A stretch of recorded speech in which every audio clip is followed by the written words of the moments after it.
నమస్తే. నేటి నా మంచి మాట. గొప్ప చదువులున్నా కుప్పగా ధనమున్నా ఎన్నో శాస్త్రరీతులెరిగియున్నా. గొప్ప చదువులున్న కుప్పగా ధనమున్న ఎన్నో శాస్త్రరీతులెరిగియున్నా. ముప్పెతనము వలన మెప్పుగాంచగలేరు. ముప్పెతనము వలన మెప్పుగాంచగలేరు. మరువకెప్పుడు నాదు మంచి మాట.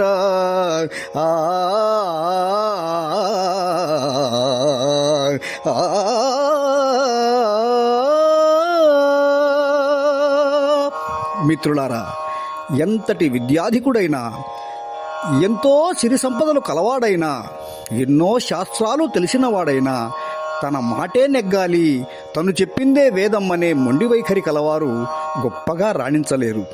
సామరస్య ధోరణి, సరస సంభాషణే ఎందరినో మిత్రులుగా చేస్తుంది. వినయం వల్లనే విద్య శోభిస్తుంది. ఉదాహరణకు, ఎంతో గొప్ప వైద్యుడైనప్పటికీ అతని దురుస్తు ప్రవర్తన, కఠినమైన మాటల వల్ల అతనికి రావాల్సినంత పేరు రాకపోగా చెడ్డ పేరును తెచ్చిపెడతాయి కదా.